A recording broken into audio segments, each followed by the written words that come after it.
ಹಾಂ, ನಮಸ್ತೆ ಸ್ನೇಹಿತರೆ. ನನ್ನ ಹೆಸರು AC ಚೆನ್ನಪ್ಪ ಅಂಥೇಳಿ. ನಾನೊಬ್ಬ ನಿವೃತ್ತ ಶಿಕ್ಷಕ. ಒಂದು ಶಿಕ್ಷಕರ ಬಡಾವಣೆಯಲ್ಲಿ ನನ್ನ ಜೀವನ. ನಾನು ಪೆನ್ಷನ್ ಹೋಲ್ಡ್ರು. ನನಗೂ ಒಂದಷ್ಟು ಪೆನ್ಷನ್ ಬರುತ್ತೆ. ಹಾಗಾಗಿ ನನ್ನ ಜೀವನ ನಡೀತಾ ಇದೆ ಸ್ನೇಹಿತರೆ. ಒಂದು ಸೋಷಿಯಲ್ ವರ್ಕ್ ಅಂತೇಳಿ ಸಮಾಜ ಸೇವೆ ಮಾಡಿಕೊಂಡು ಇರೋಣ ಅಂಥೇಳಿ ಈ ನಿವೃತ್ತಿ ಜೀವನನ ಒಂದು ಸಮಾಜ ಸೇವೆಗೆ ಬೆಳೆಸಬೇಕು, ಸಮಾಜ ಸೇವೆಯನ್ನು ಮಾಡಬೇಕು ಅಂತ ಹೊರಟಿದ್ದೀನಿ ಸ್ನೇಹಿತರೆ. ನೋಡಿ, ಇಲ್ಲೊಂದು ಡಿಸ್ಟಿರಿಗೇಷನ್ ಇದೆ, ಕೆಲಸ ಮಾಡ್ತಾಯಿಲ್ಲ. ಇದನ್ನು DC ಸಾಹೇಬ್ರ ಗಮನಕ್ಕೆ ತರಿಸಿ ಇದು ಕೆಲಸ ಮಾಡೋಂಗೆ ಮಾಡಿ. ಮೊನ್ನೆ ತಾನೇ DC ಸಾಹೇಬ್ರು ಬಂದಿದ್ರಂತೆ. ಯಾರ್ಯಾರೋ ಏನೇನೋ ಕೋರಿಕೆ ಕೇಳ್ಕೊಂಡು ಇಲ್ಲಿ ನೋಡಿ, ಇದು ಸಿಂಶಾ ನದಿ ಕೊಳಕು ತುಂಬಿಕೊಂಡು ಇದೆ. ಈ ಕೊಳಕೆಲ್ಲ ಎಲ್ಲಿಂದ ಬರುತ್ತೆ? ಮುನ್ಸಿಪಾಲ್ಟಿಯಿಂದ ಆ ಕೊಳಕು ನೀರೆಲ್ಲ ಇಲ್ಲಿಗೆ ಬರುತ್ತೆ. ಅವನು ಯಾರೋ ಒಬ್ಬ DC ಸಾಹೇಬ್ರ ಮುಂದ್ಗಡೆ ಮಾತಾಡ್ತಿದ್ದಂತೆ. ವೈದ್ಯನಾಥಪುರದ ಹತ್ರ ದೇವಸ್ಥಾನ ಇದೆ, ಎಲ್ಲ ನೀರೆಲ್ಲ ಕೊಳಕಾಗ್ಬಿಟ್ಟಿದೆ, ಅದನ್ನು ಸರಿಪಡಿಸಿ ಅಂತ. ಏನು ಅದಕ್ಕೆ ಕಾರಣ? ಒಂದು ಮುನ್ಸಿಪಾಲ್ಟಿನೇ ಕಾರಣ ಅದಕ್ಕೆ. ಈ ಥರ ಮಾತಾಡ್ತಾರಲ್ಲ ಜನಗಳು. ಆಮೇಲೆ ರಸ್ತೆ ಅಗಲೀಕರಣ ನಡೀತಾ ಇದೆ. ಅದು ಒಳ್ಳೆಯ ಕೆಲಸ.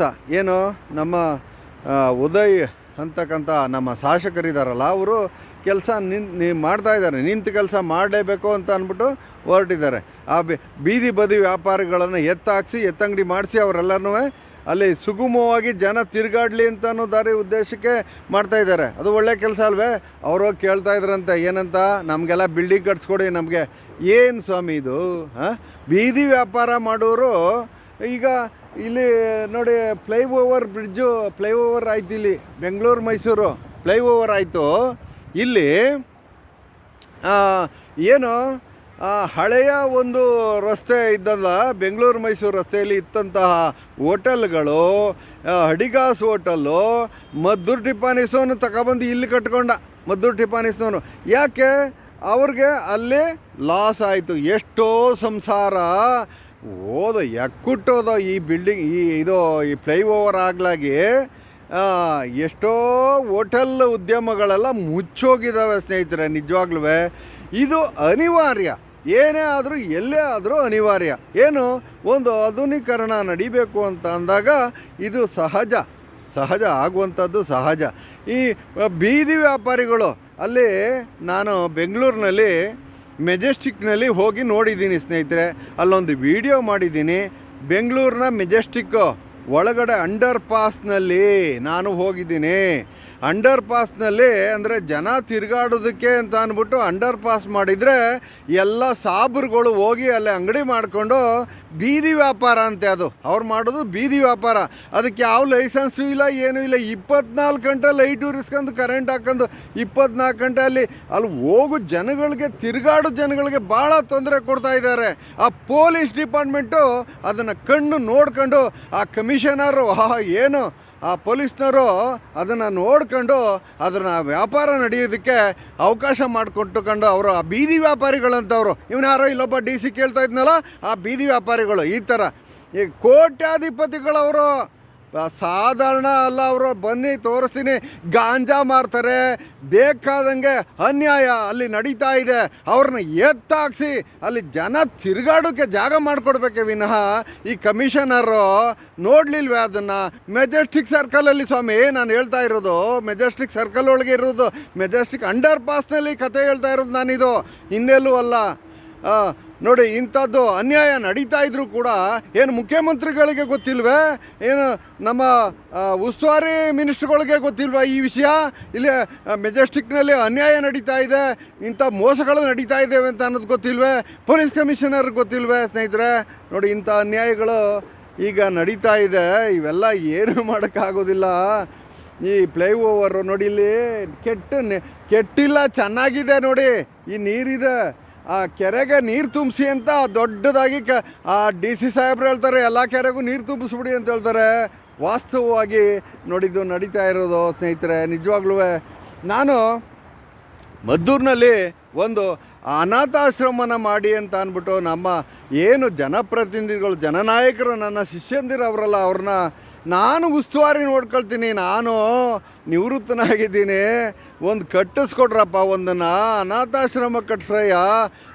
ಎಲ್ಲಿ ಹಳ್ಳಿಗಳಲ್ಲಿ ಮಕ್ಕಳು ತಂದೆ ತಾಯಿಗೆ ನಾನು ನೋಡ್ತಾ ಇಲ್ವಲ್ಲ, ಅವ್ರನ್ನ ಕರ್ಕೊಬಂದು ಅವ್ರಿಗೆ ಊಟ ಹಾಕ್ಕೊಂಡು ಅವ್ರ ಮೆಡಿಷನ್ಗೆ ಸರ್ಕಾರ ಒಂದು 10,000 ಕೊಡಬೇಕು ಸ್ವಾಮಿ. ಏನು ಹಿರಿಯ ನಾಗರಿಕರು ಅಂತಿದ್ದಾರಲ್ಲ, ಅವರ ಆರೋಗ್ಯನ ನೋಡ್ಕೋಬೇಕಾಗಿರೋದು ಸರ್ಕಾರದ ಧರ್ಮ. ಏನು ಮುಖ್ಯಮಂತ್ರಿಗಳು ಏನು ಕಾರ್ಯಕ್ರಮ ಕೊಟ್ಟಿದ್ದಾರಂತೆ, ಬಡವರನ್ನ ರಕ್ಷಣೆ ಮಾಡುವಂಥದ್ದು. ಭಿಕ್ಷುಕರನ್ನು ಬನ್ನಿ ಬೀದಿಲಿ ತೋರಿಸ್ತೀನಿ ನಾನು, ಭಿಕ್ಷುಕರನ್ನು ನನ್ನ ಎದುರಿಗೆ. ಈಗ ತಾನೇ ಅವನು ಯಾರೋ ಕಚ್ಚಿಗೆರೆ ಅವನು ಬಂದ, ಅವರ ಮಕ್ಕಳು ನೋಡ್ಕೊತಾ ಇಲ್ವಂತೆ ಪಾಪ. ಅಂತ ಅನಾಥರನ್ನು ರಕ್ಷಣೆ ಮಾಡುವುದು ಒಂದು ಸಮಾಜದಲ್ಲಿ ಇರುವ ಏನು ಆ ನಾಗರಿಕರು ಅಂತಕ್ಕಂತಹ ದುಡ್ಡು ಮಾಡಿರ್ತಕ್ಕಂಥವ್ರು, ಕೊಳ್ಳೆ ಹೊಡೆದಿರ್ತಕ್ಕಂಥವ್ರು ಇಂಥ ಸಮಾಜ ಸೇವೆಗಳನ್ನು ಮಾಡಿ ಸ್ವಾಮಿ ಬಂದು ಕಟ್ಸ್ಕೊಡ್ರಿ, ನಾನು ನೋಡ್ಕೊಳ್ತೀನಿ. ನಾನು ಒಂದು ಅನಾಥಾಶ್ರಮ ಕಟ್ಟ್ರಿ ಮದ್ದೂರಿನಲ್ಲಿ. ಶಾಸಕರೋ ಅಥವಾ ಜನಪ್ರತಿನಿಧಿಗಳು, ನನ್ನ ಶಿಷ್ಯಂದಿರು ಕೋಟಿ ಬೇಕಾದಷ್ಟು ಕೋಟಿ ಜನ ಅವರ, ದಯವಿಟ್ಟು ಇದೊಂದು ಸಹಕಾರ ಮಾಡಿ ನಾನು ಇಂಥ ಸಮಾಜ ಸೇವೆ ಮಾಡಬೇಕು ಅಂತ ಇದ್ದೀನಿ ಸ್ನೇಹಿತರೆ. ನಿಜವಾಗ್ಲೂ ಇದು ಸುಳ್ಳಲ್ಲ. ನಂದೊಂದು ಚೆನ್ನಪ್ಪ AC ಅಂತ ಒಂದು ಅಕೌಂಟ್ ಇದೆ, ಅಲ್ಲಿ ಹೋಗಿ ನೋಡಿ. ಏನಾದರೂ ಜನಕ್ಕೆ ಏನಾದರೂ ಒಳ್ಳೇದು ಮಾಡಬೇಕು ಅಂತ ಅನ್ನೋ ಮಾತುಗಳನ್ನು ಆಡ್ತಾಯಿದ್ದೀನಿ. ನಮ್ಮ ಪ್ರಧಾನಿಗಳು ಈಗ ಮೊನ್ನೆ ಏನೋ ಒಂದು ಮಾತಾಡಿದ್ದಾರೆ. ಏನು ವೆಸ್ಟ್ ಬೆಂಗಾಲಲ್ಲಿ ಬಾಂಗ್ಲಾದವರು ಅವರು ಬಾಂಗ್ಲಾದವರು ಅಲ್ಲಿ ಒಕ್ಕರ್ಸ್ಕೊಂಡು ಬಿಟ್ಟಿದ್ದಾರೆ. ಇವರು ವೆಸ್ಟ್ ಬೆಂಗಾಲ್ಗೆ ಒಂದು ಸವಾಲಾಗಿದ್ದಾರೆ ಅಂತ ಅಂದ್ಬಿಟ್ಟು ಯಾವುದೋ ವಿದ್ಯಾರ್ಥಿಗಳ ಜೊತೆ ಸಂವಾದದಲ್ಲಿ ಮಾತಾಡಿದ್ದಾರೆ.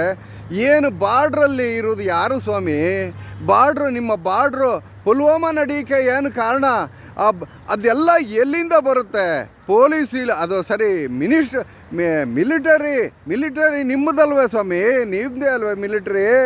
ನೀವು ಬಾರ್ಡ್ರಲ್ಲಿ ಬಿಟ್ಟಿರೋದು ಬಾಂಗ್ಲಾದವರು ಕರ್ನಾಟಕಕ್ಕೆ ಬರ್ತೀನಿ ಅಂತಂದ್ರೆ ಏನರ್ಥ ಅದು?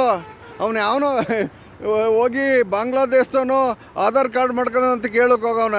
ಇದೆಲ್ಲ ಯಾರ್ದು ನಡೀತಾ ಇರೋದು? ಕೇಂದ್ರ ಸರ್ಕಾರ, ಮಿಲಿಟರಿ ಯಾರ್ದು? ಈ ಥರ ಮಾತಾಡಬಾರ್ದು, ಅಸಭ್ಯವಾಗಿ ಅನಾವಶ್ಯವಾಗಿ ಮಾತಾಡಬಾರ್ದು.